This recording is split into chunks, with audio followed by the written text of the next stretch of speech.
Hey, it's Nikki from My Healthy Beginning. So, if you've heard me say this once, you've heard me say it a million times. The importance of protein in your pregnancy, the protein consumption, high protein consumption, is huge. It's really, really huge, you guys. And I mean, here's the thing. I was at a birth on Friday night, a home birth, and I'm this is a friend of mine, the mama, and she is like an amazing mama and has an amazing diet and has a garden, 10 times bigger than the average person's garden. She just eats extremely, extremely well and takes really great care of herself and her family. One of the things that was showing up in her labor from the moment the midwives got there was her spilling protein into her urine and her blood pressure being higher than normal. And so when that starts to happen, in a labor, it can either be like, well, I guess, it could be a number of things. I'm not the medical professional, but what I do know is that sometimes the start of labor and just the process of laboring itself, that's a really big deal for the body. And so the blood pressure can rise a wee bit.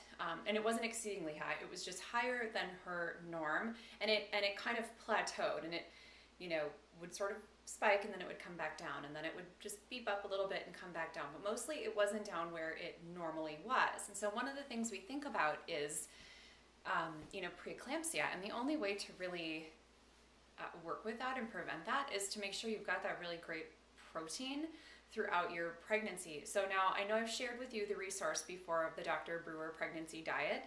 drbrewerpregnancydiet.com is a fantastic resource for looking at how you might get your protein intake to 100 grams a day.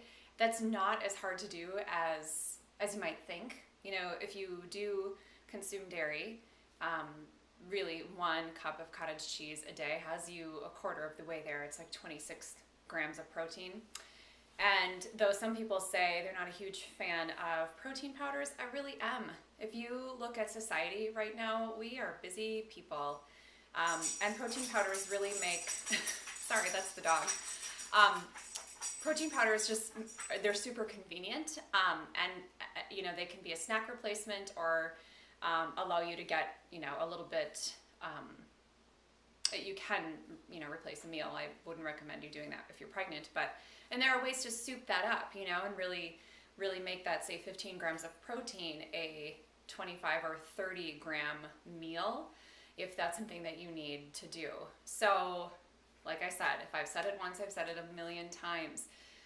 Your high quality proteins, 100 grams of protein a day in your pregnancy is super, super important, both for your health and for the health of your baby, and so that your labor can move along and be seamless and not have, cause and concern around it. And that was the first time for me. It didn't actually turn into preeclampsia, but it was the first time in all these years where we're sort of seeing that showing up in labor. So that was an interesting experience and prompted me to want to share that with you today. So take that information, you guys, and implement it right away. Get that 100 grams of protein in your pregnancy. And then don't forget in the postpartum, side of things that you do need to maintain that high level of protein as well, because you've just gone through, the marathon of labor and delivery, and now you are responsible for sustaining this life outside of you, with your breastfeeding than you were sustaining that baby in utero. So those are the nuggets for today. If you have a comment, please go ahead and leave that below, and I will respond appropriately. Thanks so much.